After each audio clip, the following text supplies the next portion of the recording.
We are Rogue Media Sports. A lot can happen between falling in love with a house online and owning it.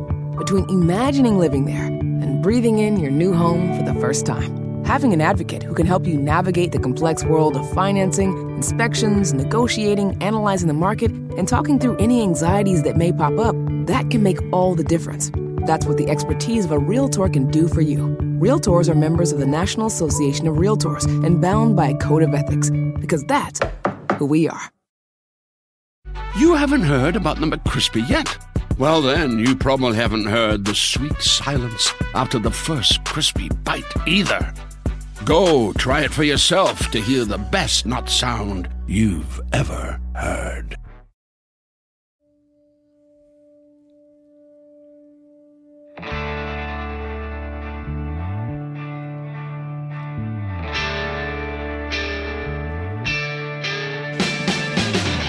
It is the Doomsday Podcast. Cowboys with a 37-18 win over the New York Giants.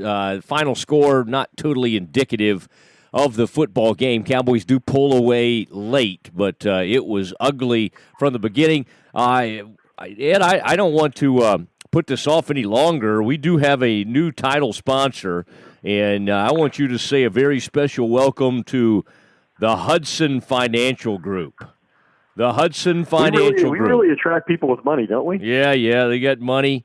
And, I mean, this man comes from Carthage. Randy Hudson does. He grew up in Carthage, played college football coming out of Carthage at North Texas. And then the Hudson Financial Group has been they've been building relationships for over the past 31 years. And, Ed, they take care of their clients from all areas of the business world and other endeavors. Thing I like about them, they'll do the commercial. They'll do the commercial, folks, but they'll also do the individuals who need some help with home or auto insurance. Also, the large construction group or a complex financial plan. Ed, after what you've been through the last few years, I mean, I would say that's a complex financial situation, although the money never stopped coming in. I was going to say I was going to have Jerry call them.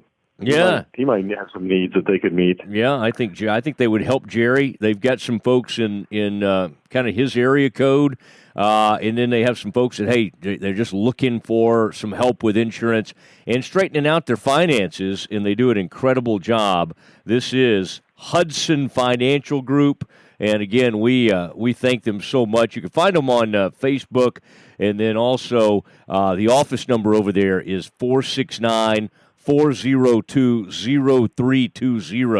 I asked the other day, I said, well, Randy, who do you call when you go over there? He said, hey, start with me. Start with the big man. I'll send you to the right place. So, hey, ask for Randy Hudson. We'll see where he sends you after that. But the Hudson Financial Group, pleased, and it's a pleasure to have them on board the Doomsday Podcast. All right, Ed, speaking of Doomsday, this was feeling like the Jets game all over again. Cooper goes out with an injury. They're down 12-3. They kind of finally got things going right before the half. If not for some kind of ridiculous clock management by Pat Shurmur, the Giants should have absolutely been winning that game at halftime. Well, and it's not what you were looking for. When you're the Cowboys, you're a first-place team in the NFC East. You're coming off your bye week. You would think Jason Garrett and his staff would have this team ready to play against an opponent that they've routinely dominated, and instead, they come out, first throw of the game, interception by Dak Prescott. First time he's ever done that. First time he's ever had his initial pass of a game intercepted. Then Randall Cobb's touchdowns nullified by a Tyron Smith holding call leads to a field goal. Then Brett Maher misses a field goal on their third series, and then Cobb loses the ball in scoring position on their fourth series. And they really didn't get it turned around until the last 10 seconds of the first half when Dak Prescott escaped the pocket, made the nice throw to Blake Jarwin for a 42-yard touchdown, and then Xavier Woods got the turnover on the series you're talking about, the really dubious decision by Pat Shurmur to be throwing the football 3 straight times when he could have gone into halftime with a lead. And that's something the Giants hadn't really had. They played the 4 games in October without ever leading once in any of those games. They could have had a halftime lead on the Cowboys but they blew that by throwing the pick to Xavier Woods, who the Cowboys then turned that into a field goal. And I think that's one of the encouraging things that we are seeing now, and it's certainly turned into a frenzy in the second half tonight. But the defense is finally starting to create some turnovers and give this offense a better chance to score some points. All right, well, let's start right there. Let's start with some of the defense's performance, because what they did is, I think at least, 4 times that I remember, 4 of the 5 times the Giants got in the red zone, they held the Giants. Rosas, well, you love that guy, don't you? Aldrich Rosas. They held him to field goals, and that really kind of kept the score manageable. And I mean, if it were a team a little bit better than the Giants that could actually punch the ball in the end zone, they would have been in some serious trouble in this game. And I think we do have to take our hat off. Everybody spent a lot of the week talking about, could they go finally replace Jeff Heath? Well, Jeff Heath gets hurt in this game. The Cowboys at least made an attempt to go get Jamal Adams from the Jets, and of course he had his feelings hurt and all of that. But thought the safety play was really good in this game. Xavier Woods goes over, makes the really nice interception, and then I thought Darian Thompson came in the game and really did some nice things and made some big hits. So I would say of all the things that concern you in this game, safety play really wasn't it. Yeah, well, I think that as they now reach the midpoint of their season. I thought all along that if they were going to make a serious run and get deep into the playoffs, which seems to be the mandate for Jason Garrett to keep his job in the next season and get a contract extension, that the phase of the game that had to become a bigger factor is the defense. And in this game, they're playing a rookie quarterback who holds the ball too long, ranks among the league leaders in turnovers, and the Giants, who have exposed their quarterback to more pressure than any team in the league, had to go up against 2 pass rushers the Cowboys didn't have in week 1 in Robert Quinn, who was suspended, and Michael Bennett, who was basically sitting on the bench in New England. And so they were able to really take advantage of that opportunity. Daniel Jones had all 3 turnovers tonight. He had the interception. He had 2 fumbles, one of which was returned for a defensive touchdown by Jordan Lewis. So Daniel Jones leaves this game with 16 turnovers, tied with Jameis Winston for the most in the league. And if there's anything you don't want to be tied with Jameis Winston in, it's turnovers, because that's a bad thing. But, the Cowboys defense has now created 7 turnovers in the victories over the Eagles and the Giants. And I saw an interesting stat today that the Cowboys actually this offseason have spent more money on defense than any team in the league. They signed DeMarcus Lawrence and Jalen Smith to extensions. They traded for Robert Quinn. They brought in Michael Bennett. They spent a league-high $115.7 million in guaranteed money on their defense, and ranking second, the undefeated 49ers at $112.5 million. So you expect them to get a lot more out of a defense given the money that Jerry Jones and Stephen Jones have invested. And Michael Bennett, came up with a sack, 3 quarterback hits. I think he's the 19th player in NFL history to have at least 1 sack with 5 different franchises. Now, obviously, there's serious flaws with the guy, or he wouldn't be playing for 5 different teams and 3 teams in the last 19 months. But maybe he can be a big factor in the second half of the season for the Cowboys. Certainly was active. Needs to learn to not line up in the neutral zone there. He has a history of that. Infractions. Probably needs to get that together. But the guy did make some hits, and they made Daniel Jones feel that early in the game. I mean, he was taking some massive hits. I thought Lawrence was really good in this game. He's spent part of the year, people wondering why his sack totals aren't up there a little bit more. I thought he was extremely active, even down there around the goal line, coming down the line there to make a play on Saquon behind the line of scrimmage. Thought that was a great play. As you might expect, as the quotes are starting to come out of the Cowboys locker room, and Jerry this evening, I'm taking a peek at all of this. The black cat was asked about, was a lot of the talk, and Ed, I don't know. You've covered a lot of games. Have you ever seen a live animal make its way onto the field? I know there was a squirrel game a few years ago. I would always think there's probably plenty of wildlife kind of where you're from, the Denver area. But have you ever seen anything like that, a black cat scampering around the field?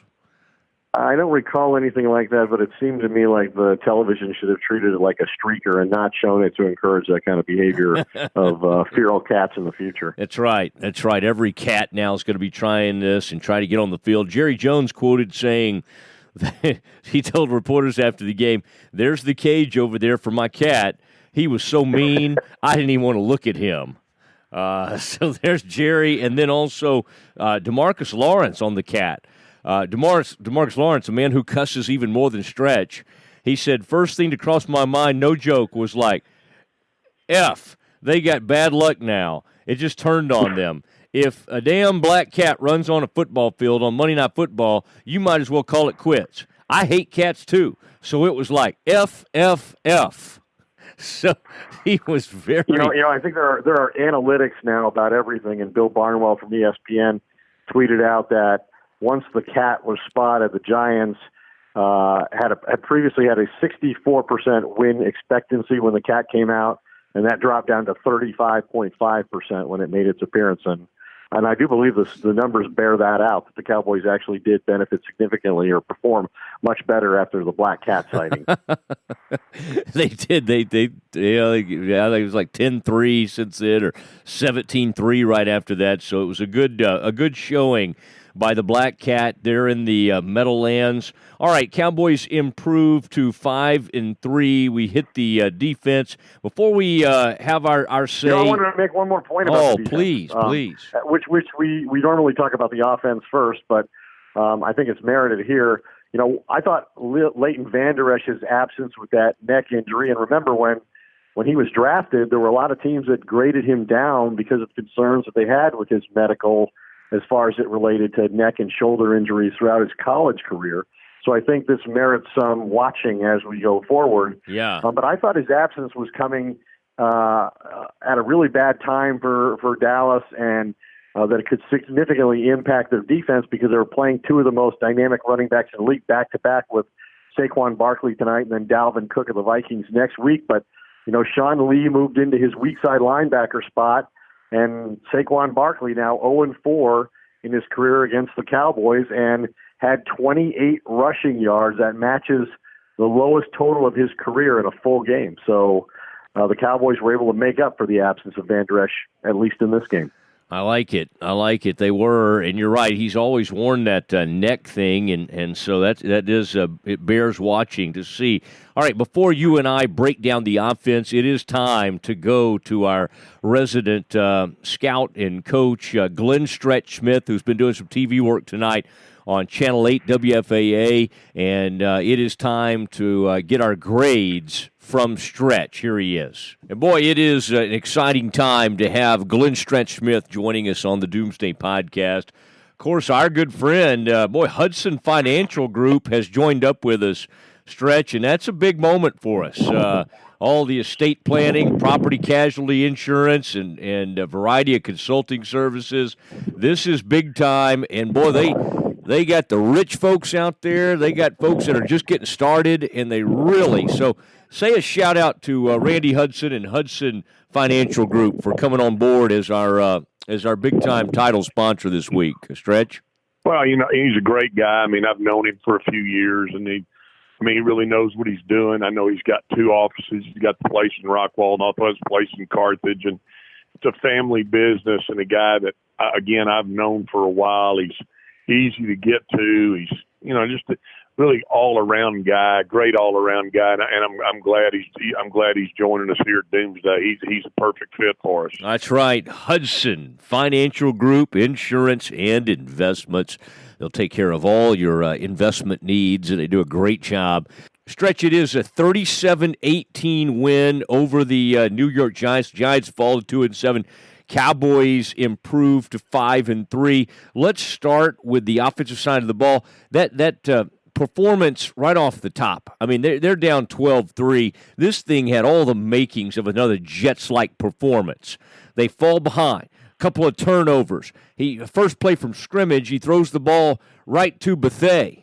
I want to call him Bethea, but I guess they call him Bethea, and he catches the ball. They're able to hold him there. What were you thinking in that for most of that first half? That was kind of a struggle for the Cowboys.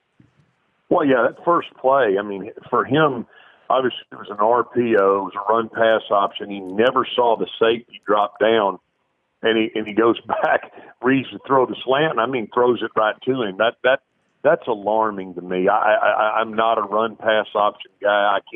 I can't stand that. I've always kind of felt like that stands for ridiculous protection offense. I'm not a fan of that, but they have had some success with it this year, but he never saw the safety. And as I look at it and you look at how he played, he being Dak really the whole game. I didn't think he was very sharp. He made some good throws.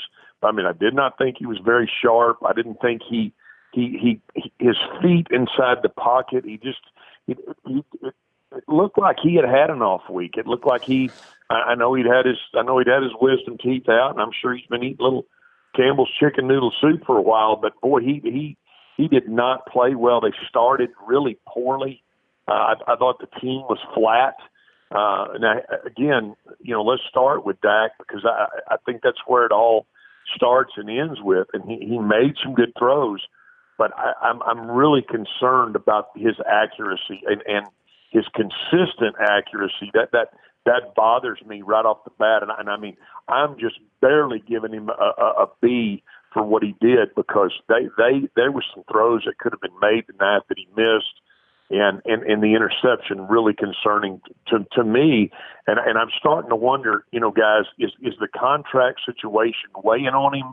I think there's a few variables here that are starting to be an issue as I see him and I'm watching him week in, week out. All right, quarterback gets a B, and it looked like the defense really bailed them out there in holding the Giants to field goals, and that really helped the Cowboys climb back into this thing, especially right there before the half. Let's look at running back real quick. We had some Mr. Pollard had some mistakes. He muffed one back there on a kickoff return, and then he just had some poor plays early in this game. Zeke ends up having a big game and ran extremely hard. Finishes with 23 carries for 139 yards. What would you give the running backs? Here's what I say, and obviously Zeke runs hard, but I think the thing that was most impressive to me tonight was both of those guys in pass protection. They do a great job of picking up linebackers, blitzing linebackers. There's so many things that I point to the running backs, and I think I would not have gotten bored with running the football. And I felt like, we've talked about Kellen Moore and who's calling the plays. It's almost like they're bored running the football. I don't know what's wrong with about 7 yards a clip, which is what he was averaging in the first half. I would have, he makes that gesture, keep feeding it to him.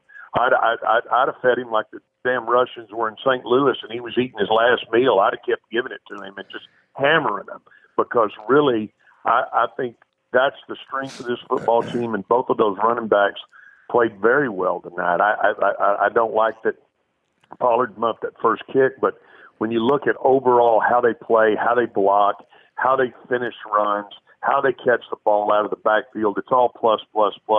I'm giving the running backs an A tonight.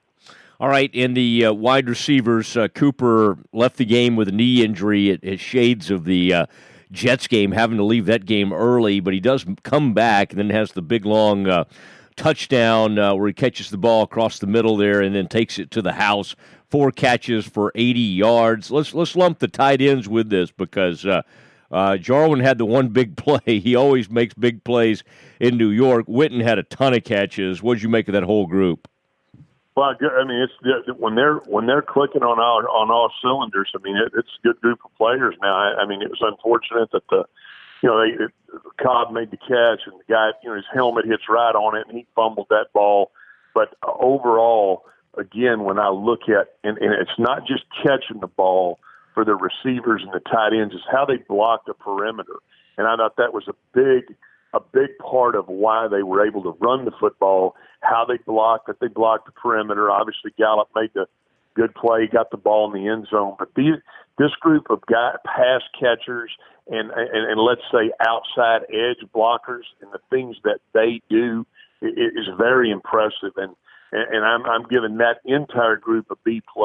Great job tonight. Great job by Jarwin to pick that ball up and go stick it in the end zone. I wish that Cobb hadn't fumbled that, or it'd have been an A. But in that critical situation, I wish he would have just stuck it up in there and got the first down instead of turning that ball over. Because of that turnover, and leaving them in the game, leaving the Giants in the game. That's the only reason I gave him a B+.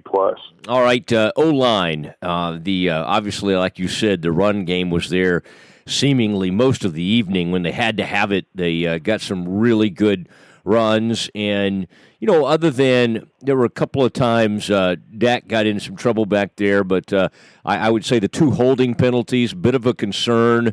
Tyron Smith, that one helped to wipe out, negate a touchdown throw to Cobb early in the game on a really nice-looking route that he ran to get open. What'd you make of the offensive line's play? Well, yeah, and he didn't have to hold there. I mean, that's the thing. I mean, they traded for the Giants traded the Jets and got Williams in there. And obviously, he's a force inside, but and he beat Connor Williams one time, and we can go and nick them for that, and I certainly will. But when you look at how they block the running game, how they were open holes, how they get a hat on a hat, what they do with their zone steps, I mean, this again, the strength of the football team, guys. They've got to run the football. They've got to have really good play with the running backs, and then they've got to take their shots down the field. And this offensive line tonight gave them a chance to do that. I don't like the holding calls, and because of that, but that keeps them out of the what would be an upper echelon grade, and I gave them a B because of that critical holding call and the fact that he didn't have to do it. That's the thing that concerns me. But this is a really good offensive line. I see Connor Williams getting better every week, and if they continue to grow and get better, this team will get deep into the playoffs as long as they can ride that offensive line. A B tonight. All right, B for the offensive line. Let's go to the secondary. They've been you've beat up on them at some points this year, the cornerbacks especially. I thought, obviously, the X-Man, Xavier, came in there, and Woods made an extremely nice play, tracking that ball, getting the interception, and then he and Thompson both delivered some big licks, and at one point caused a fumble in there. I thought there were some really good hits in the ball game. From especially those 2 players. Seemed like the Cowboys found a little something at safety with Jeff Heath having to leave that game with an injury. Yeah, he went out, and they didn't miss the beat. Now the ball, it's not Xavier's fault. That ball that set up in the air right there before the half. But I do like that he got there and he picked that ball off, and it looked like a similar route that the Jets were able to beat the Cowboys on when Louisier, again, just kind of lets him release up inside. But he did a great job of playing over the top. I think he made a great point. I mean, they played physical. I mean, both of those guys, Thompson and Woods, will hit you. I like the safeties. I'm still concerned with the corners, guys. I mean, to me, again, tonight, a critical situation. Byron Jones lets him catch that one-handed catch. I mean, I believe it was Golden Tate caught the one-handed ball right there. Gorgeous catch. It looked like he just lacks ball skills to go and make a play on the ball in the air, and that really concerns me. I mein, I'm just telling you, he and Awuzie, the ball skills concern me, but the safeties played well, and overall, you got to give that group a B. All right, and in linebackers without Vander Esch in there, Sean Lee made some plays, brought the wood, and hit had a really good hit on Saquon. Obviously, Saquon got loose on that one screen that he took I think it was a 65-yard play. What'd you make of the linebackers? Well, the linebackers played really good. I mean, really well. I was very impressed with how they, in the red zone, I mean, they were where they were supposed to be. And the Cowboys were stunting and trying to get some guys, trying to get New York into bad plays. And they did it all night long. I mean, and they were very sound with what they were doing. Sean Lee, great job, great open field tackler. Now they hit him one time for the screen pass.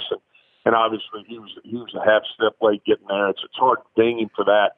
But linebacker play tonight, I thought was excellent, and I'm going to give that group a B+.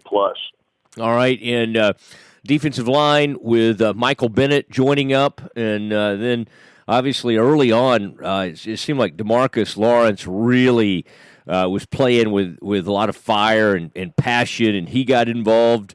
What did you make of the entire defensive line? Yeah, great job tonight. I mean, really, you saw Woods, you saw Covington, you saw Armstrong. I mean, we saw some guys who we also haven't talked about all year, and I thought that Bennett, bull rushed his man one time, got the sack, and he jumped off sides a couple of times, and that bothered me. I mean, they'll get that cleaned up, but this defensive line, that's going to be, the Cowboys are going to go as far as their offensive line, defensive line, and their run game can take them. Tonight, they were dominant. I mean, I thought the defensive line really played well, and if it wasn't for Bennett jumping off sides twice, they would have gotten an A, and because of that, I mean, can't jump off sides in those situations, and I'm going to give that group a B+ as well. I think the one other group, Matt, that I want to talk about is the kid coverage team. I mean, twice they allowed the Giants to return the ball almost to midfield. That concerns me. I mean, all year you've seen Maher thumping it deep, and they tried. They must have seen something on film that they liked, and they tried it twice, and they got it ran out to midfield. That's a problem, and because of that alone, I'm going to give the kid coverage units a C- and a borderline F. You can't let them get the ball out at midfield, especially on two back-to-back kickoff returns. Yeah, that short field will get you in trouble, and you can't always depend on the defense to constantly hold these guys down in the red zone. Stretch, really appreciate it staying up late with us tonight, and good TV work from you on WFAA, the build-up to the game, and I know you were able to get on there and make some points, and I think Joe is doing some trick-or-treating over at DeMarcus Lawrence's house, so he had the kind of lighthearted nature stuff, but you came in there with a very hard-hitting type analysis, so I appreciate that. I appreciate you guys. Have a great night, man. All right, there he was, volatile as always. The only, and I know since he was in a separate place tonight, Ed, you didn't get to visit with Stretch there, but he gave a C-. His lowest grade was a C-. Who do you think got the C-? Which aspect of this team do you think angered Stretch the most? Special teams. Yes, special teams coverage. A lot of big returns allowed on kickoffs tonight.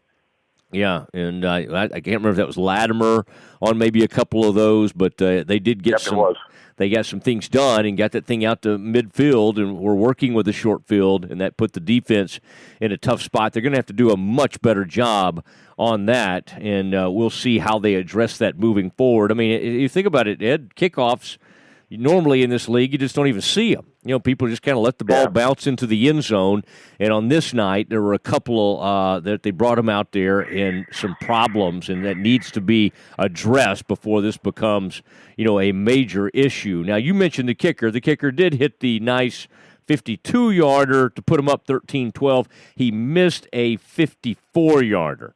And I think you'll like the fact that on Twitter, I was telling them right before the half to not get too close for him. You wanted to stay out there and they did go ahead and complete one to Jason Witten to get him in kind of a decent range of about 52 yards. Looking on the offensive side of this thing, that was disturbing that Dak came out and threw the interception immediately.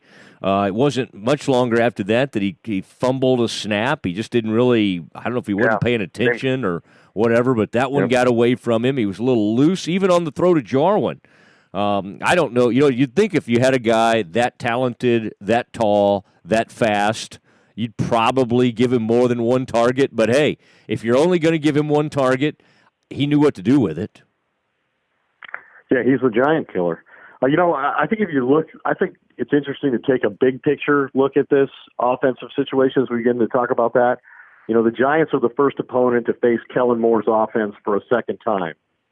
They played him in week 1, and I remember before that game that I talked to Pat Shurmur, and he said that they were more concerned about the unknowns that Moore and the offense represented than the role Ezekiel Elliott was going to play, having just returned from his holdout. And those fears were obviously realized because Dak Prescott threw for 400 yards and 3 touchdowns and had a perfect passer rating with Kellen Moore calling those plays. So tonight I was told by some people in the organization as they were boarding the buses, leaving the locker room, that they were played totally different tonight, that the Giants had a sense of how they wanted to play the game this time that they lacked in week 1. And what they tried to do week 1 was to take Elliott away and force them to throw the football and prove they could win with Dak throwing the football, which they did. And so tonight, what they attempted to do was encourage the Cowboys to run the football with Elliott because they were not going to give them the downfield passing plays that they dominated with in week 1. They were going to force them to either run the football and hold the score down that way, or see if Elliott or if Prescott would be patient enough to take the underneath throws and advance the ball down the field that way. And in other years, I think the Cowboys probably would have struggled offensively, but now they feel like that they can win either way. They think they can win with the quarterback throwing the football, or they think they can run the football as they've done in the past and win that way. They just have to figure out what they're seeing in the game and make the adjustment.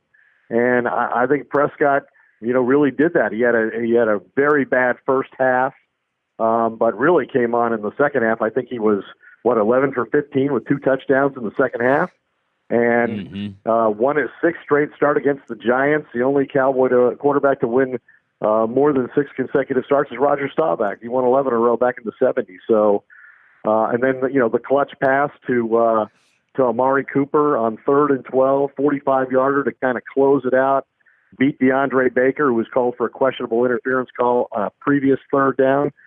The nearest defender on that play was more than 6 yards away. That's the most wide open Amari Cooper has been on any of his touchdown catches in Dallas. Yeah, and they described it, Ed, as you were watching the same feed I was watching. It was like they were in 2 different coverages. He thought he was in man, and they were in a 2-man or kind of a zone type coverage. And I think he played zone and everybody else played man. That might have been it. I'll say this: DeAndre Baker, he had a rough outing the first time around, and I think officials have seen him get burned so much that even when he has good coverage, they just go ahead and throw the flag, because he's had such a rough start to his career. But they were obviously very upset about that call.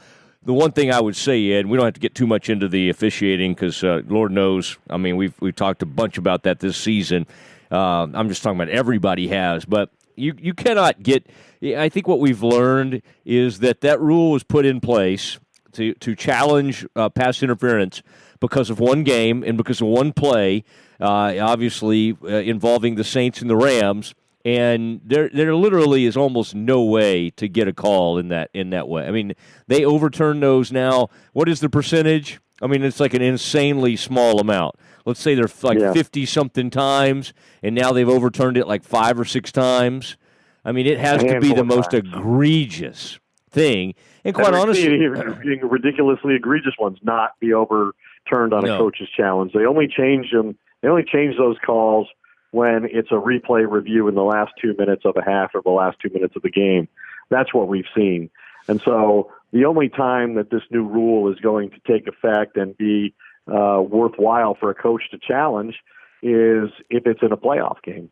Other than that, it's really not going to be enforced. It was only enforced to prevent the kind of situation that we saw in the postseason last year where, you could make the argument that the officials blew a call that was not subject to review and sent the wrong team to the Super Bowl. Yeah, and I think that has a huge role in it. Ed, as we kind of look at different aspects of this offense, I thought Zeke ran the ball extremely hard, and every time they leaned on him, I think good things happened. Yep. And he was able to get out there and just kind of break the game open. I think that was a good performance by the offensive line, continuing to clear the path for him. Concerns, Tyron Smith continues to be kind of the modern-day Phil Posderick. He got the 2 holding penalties. One negated a touchdown, a really nice pass and route by Randall Cobb that was called back because of the holding penalty, and that is it just bears watching. I know he's still a good player, but I would say I don't have the numbers in front of me, but if you ask me, okay, who is drawing the most flags for this team on the offensive line, I might go either Lyle Collins or Tyron Smith. Connor Williams. Oh, maybe him too. But that's who you would think. I see what you're saying. Yeah. And you wonder, now that he's now missed at least 3 games each of the past 3 seasons in a row. Even though he's still a relatively young player, you just, with all the injuries he's had and involving his back, you just start to question whether this is beginning sort of the process of him becoming a descending player, and now he's having to grab and hold in situations to avoid being beat, where in previous years he either dominated or he had such a reputation that officials didn't bother throwing flags on him. I think you're right. There was some, a lot of strange things in that first half, but including the black cat. But they were able to turn around. Jordan Lewis, a man who always seems to make plays, he makes a big play late in the game. And then I would just say, in sort of closing thoughts on the offense, I mean, Gallup is a guy you want to continue to get the football to because he makes huge plays. And I think think about the outstanding individual plays that were made. It was not even a great throw to Jarwin, and he just comes racing through their defense. And I don't know if it's just a Meadowlands thing or if the guy needs to have more touches, because it's pretty amazing to watch a big 6'6", whatever he is, guy go, as fast as he is. And he obviously at that age, he's so much younger than Witten. He just moves quicker, so that's a very dynamic player that they probably should use a little bit more. Yeah, his 42-yard touchdown was the 6th touchdown of his career, 5 of which have come against the Giants, 4 of them at MetLife Stadium. And Rick Goslin added this, which is kind of to your point about maybe they should consider using him more, as much as they have high regard for Jason Witten and all he brings and means. Jarwin has catches of 42, 28, 35, and 22 yards this year, and he only has 12 total catches, yet 4 of them are huge plays of more than 20 yards. Yeah, I think you've got to, and I think the reason they targeted Witten so much tonight was because Booger and Joe Tessitore were there, and they just wanted to give. They want to talk about their great year with Jason Witten in the booth. Yeah, when he had hair. I know, and then it was just like, oh, our old partner. There's our old partner. There's our old buddy. I saw the pictures of them getting together for their, I don't know. I would think that production meeting. Yeah, the production meeting. It seems like it'd be a little awkward to me, but Jason seems to be handling it really well. You don't comment on this because you are a member of ESPN. I can, but at some point my wife just looked up. I didn't even know if she was paying that close attention. She just goes, "Now who's this guy talking so much?" And I said, "Well, that's Booger McFarland." So anyway, there's a lot of stuff being said during those games.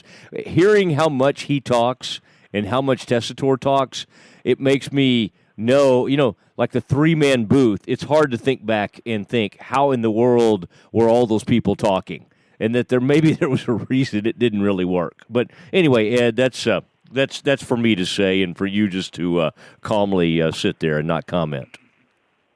Yeah, there are probably people who think the two of us talk too much on this podcast. Oh, I would. Frito's raising his hand as we speak. I know you take a great deal of notes. You're like me. You like to fill several notepads with notes and figures and stats. Cowboys go to 5-3. I'll just say, if they had gone to 4-4, if they'd gone on and lost this game, it was going to be another round of let's throw Garrett overboard. They live to see another day immediately. Yeah, and now they got another. They have a big home game coming in with the Vikings. What are your biggest sort of takeaways as we begin? A short week, and they'll be back in there working Wednesday and have to turn around and play those Vikings. Vikings coming off a tough loss, a last-minute loss in Zimmer. At Kansas City. Yeah, at Kansas City. And it was coached, obviously, by Mike Zimmer, longtime Cowboys assistant here, and a guy who knows his franchise pretty well. Very disappointing loss from him. I had a chance to talk to him last week as I was covering that Kansas City game. And the Vikings went in there with him feeling like, Kirk Cousins was coming off the NFC Offensive Player of the Month award. He had, in his previous 3 games, had 10 touchdown passes and 1 interception, which was the same numbers that Aaron Rodgers had generated during that same period of time. So that's the level at which he was playing. But he just has not been able to beat opponents with winning records. He hasn't been able to beat opponents who are 2 games over 500 like the Cowboys are now and will be when they face them at Jerry World next Sunday night. He hasn't won primetime games. And talking to Zimmer, he really felt like that Cousins was benefiting from the fact that they really created an offensive identity, and it was one that was kind of exactly what he envisioned when he fired the offensive coordinator in the middle of last season, John DeFilippo, and made Kevin Stefanski and Gary Kubiak in charge of the offense, which is built around Dalvin Cook, a player I mentioned earlier.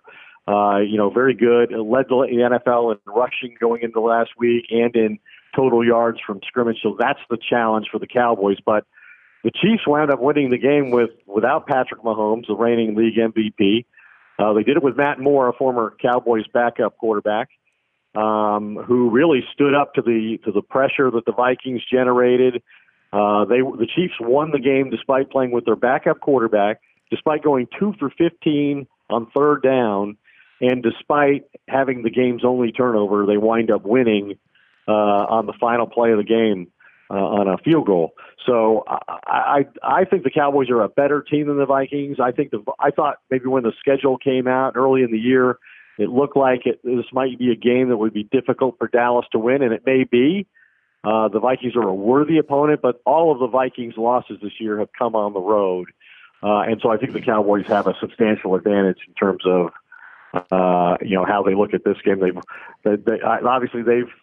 They've dominated their divisional opponents and are just 1-3 against non-division teams. But you talk about a guy who can play in prime time. Well, maybe not Kirk Cousins, but tonight was Dak Prescott's 14th primetime win since 2016, ties for the most in the league during that period. Wow. Well, he gets a ton of opportunities. I mean, that is good. Well, Kirk probably doesn't mind not getting a lot of opportunities. Yeah, that's given his lack of success in that arena. That's for sure. So that'll be interesting to watch that. Like you said, I was noticing our buddy Laufenberg said Dak's best attribute may be that he is good late in games, as you pointed out, Ed, 11 of 15, the 2 touchdowns the second half. The only problem is, that's great, and I'm not saying that's not a good attribute, but you also, at some point, to become more well-rounded, you need to be good off the start. You need to be good, and the Cowboys haven't been good enough early in games. In fact, they've been really bad at times, and I think that, against some decent teams like Minnesota, that'll get you beat. You can come back and overcome that against the New York Giants of the world, but against some better teams, if you come out and have that stuff, well, you'll have what happened against Green Bay, and you'll get down 31-3 if you play like that.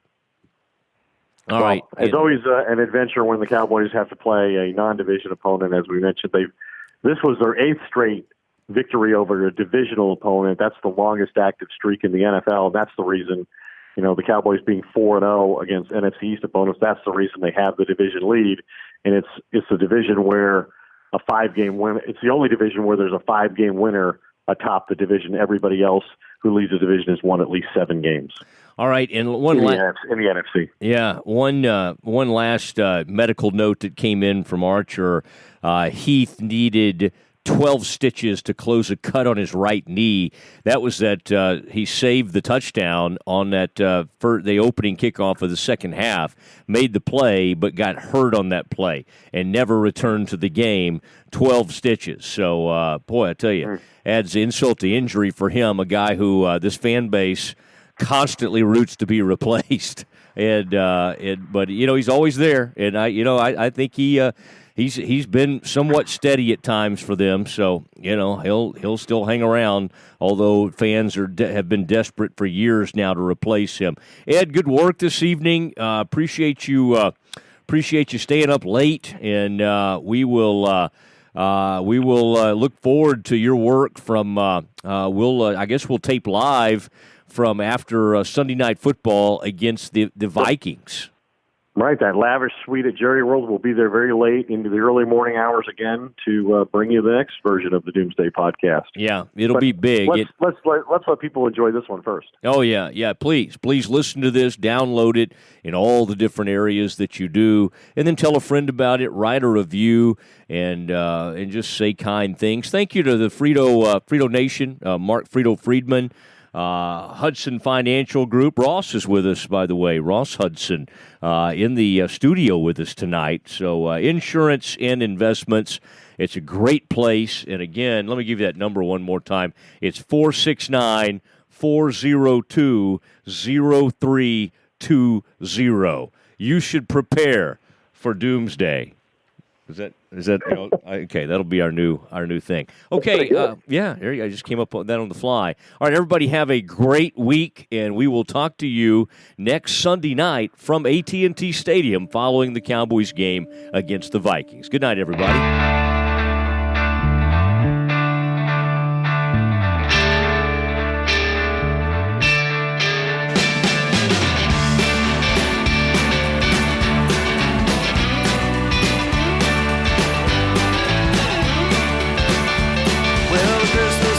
Shining, stockings have been hung. You're praying for your daughter, lighting candles for your son. They're living in the city now, you don't see them anymore. This year will not be like the ones before. And the streets are all but empty, the bars have all shut down, and it's hard to find a friend inside this godforsaken town. That emptiness, it feels from your head down to your toes. I'm sorry, baby, that's just the way it goes. Once you were a young girl with lovers by the score, money by the handful, you never wanted more. But they tend to leave you as time has its way, and they leave behind little mouths to feed and raise. And the days go by so slowly when it used to go so fast. Whiskey does not taste as good when you only pour one glass. There's just no way of knowing which way the cold wind blows. I'm sorry, baby, that's just the way it goes.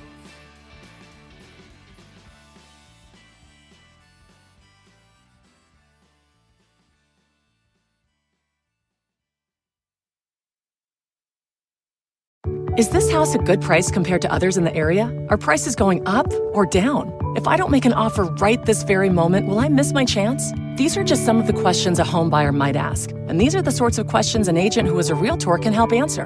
Because Realtors have the expertise, data, and access to specialty training to help you navigate the process of buying a home. They provide support, guidance, and have your back every step of the way. That's what Realtors do, because that's who we are. Realtors are members of the National Association of Realtors.